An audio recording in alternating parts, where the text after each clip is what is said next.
وقل رب زدني علما. Assalamu alaikum. Walaikum assalam. How are you? Alhamdulillah.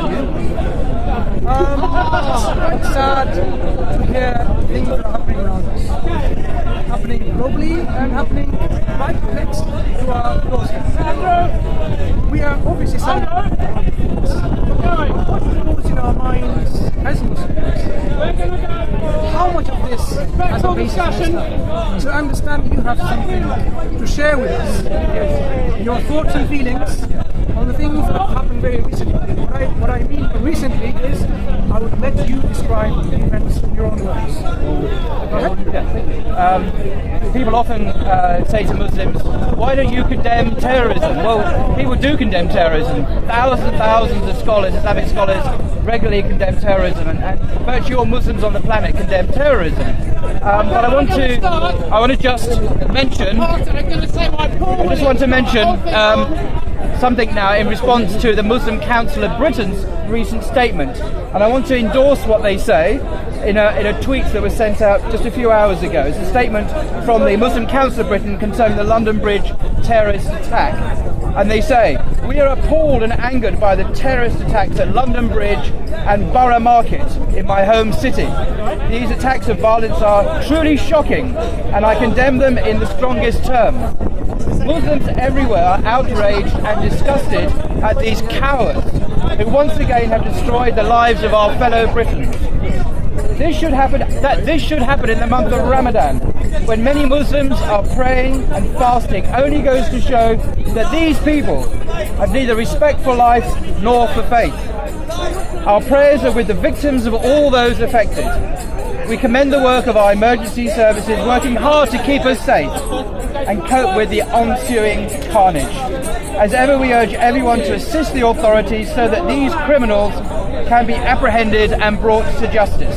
That's the Secretary General of the Muslim Council of Britain today, and obviously we would heartily endorse that ourselves. I want to also address, however, the question of what Islam itself actually teaches about Islam, about the conduct in war, about compulsion in religion, about the penalties attached to terrorist acts and terrorism. Just want to share with you just 5 minutes worth of quotations from the Holy Quran and from the statements of Muhammad, the last prophet of God to mankind, peace be upon him. I'll just start from a quote from Surah 60, verse 8 in the Quran. God, and all this is going to be in English. I'm not going to speak, there's no Arabic in any of this, because I'm an Englishman, speak English, I'm a Muslim, but I want everyone to understand it here. God does not forbid you to deal kindly and justly with anyone who has not fought you for your faith or driven you out of your homes. God loves the just. Muhammad, peace be upon him, said, and this is speaking about the kind of individuals who did the attack yesterday, in the last days of this world, there will appear some young foolish people who will use in their claim the best speech of all people, that's the Holy Quran, and they will abandon Islam as an arrow goes through game. Their belief will not go through their throats, meaning that they will practically have no belief. So wherever you meet them, kill them, for he who kills them shall get a great reward on the day of judgment. So these people are to be fought and executed if found guilty. That's a Sahih Bukhari Hadith, chapter 4, 808. As regards suicide bombing, what does Muhammad say about suicide bombing? And I quote Muhammad here from Bukhari and Hadith. He said, "Indeed, whoever intentionally kills himself, then certainly he will be punished in the fire of hell. Therein he will dwell forever." Absolute condemnation of suicide bombing, any form of suicide, intentionally. What about revenge against the West? We often hear that these people are doing it. You attacked us, we're going to slaughter your people. What does the Quran say about that? This is another hadith from Muhammad. Do not be people without minds of your own, saying that if others treat you well, you will treat them well, and that if they do wrong, you will do them wrong.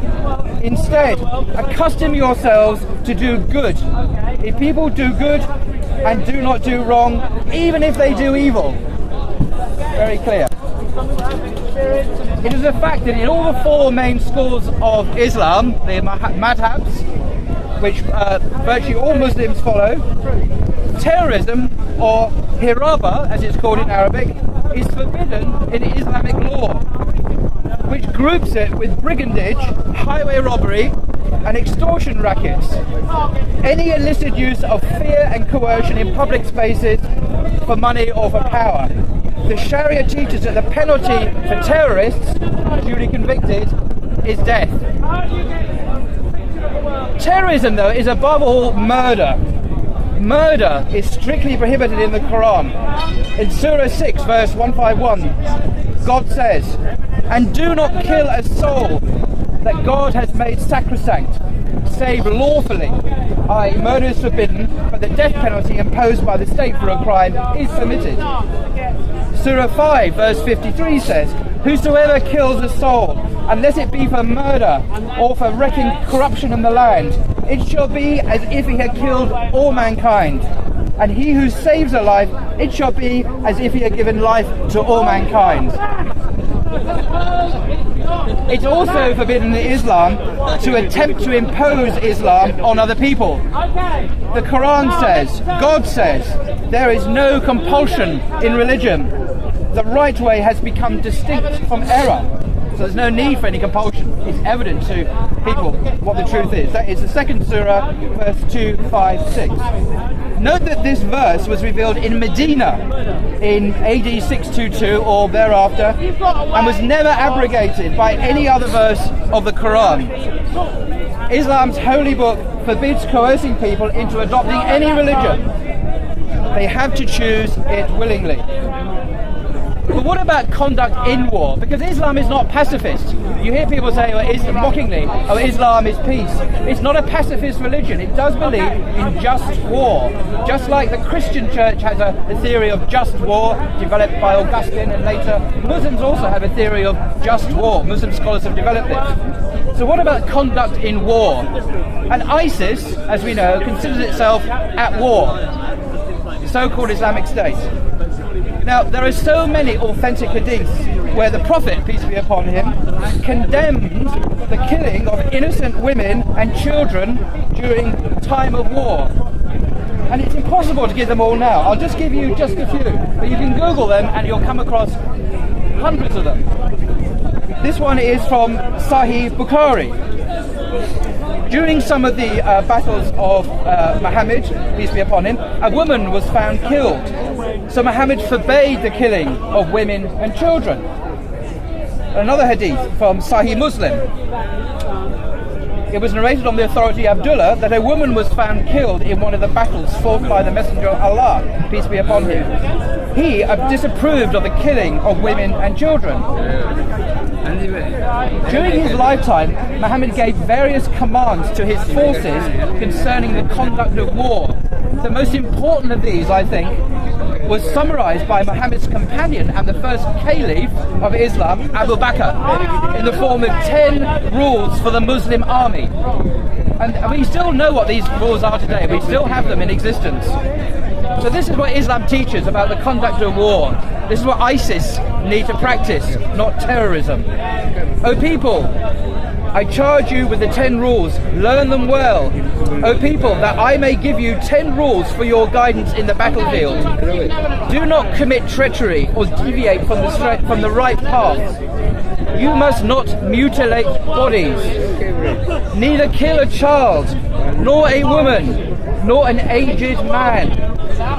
Bring no harm to trees, nor even burn them with fire, especially those which are fruitful. Slay not the enemy's flock, save for food. You are likely to pass by people who have devoted their life to monastic services. This is monks, priests, nuns. Leave them alone. This is the teaching of Islam. And today I want to just reiterate that we condemn terrorism in all its forms in the name of Islam as British citizens. And just finally want to say that globally the vast majority of people who have suffered and been persecuted and been killed by ISIS are Muslims. It is Muslims who are bearing the brunt of ISIS. Sadly, also some British people. But globally, in Syria, in Iraq, and elsewhere, it is Muslims who are suffering, men, women and children every day. So, inshallah, that's my view. Thank you very much. Jazakallah. As clear as it can be. Islam has no place for this kind of atrocities that we hear, we see, unfortunately, around us. I think what would be more just to say is terrorism is a religion of its own. It is not affiliated with any particular religion that we know of. It's a religion of its own, and that religion is to do what? It takes in its own hands to kill anyone that it dislikes. For example, a terrorist who is a Buddhist may kill other Buddhists because they might not like or feel or share the same kind of ideology of that terrorist. A terrorist who's a Hindu may kill another Hindu. And likewise we see these terrorists who claim to be Muslims killing Muslims. So we should all understand that this thing that are happening all around us, this terrorism is a religion of its own. And that should not make us somehow misunderstand the religion that we are following as Muslims, Islam. Islam is free from them and they are free from Islam. That's all we have to say. So thank you all for patiently listening to us, and hopefully this is not the only message that's coming from the Muslims about this. It is just that the public don't hear the Muslim voice, because the mainstream media, unfortunately, does not give the platform to the Muslims, to the Muslim scholars, to present these views all around the globe. Even though the Muslim scholars, throughout these events, they have condemned, straight away and said, okay, this has nothing to do with Islam, but for some reason, the media does not broadcast them because it goes against their interest, perhaps. So we urge you all to come and unite all under the umbrella of what? Justice.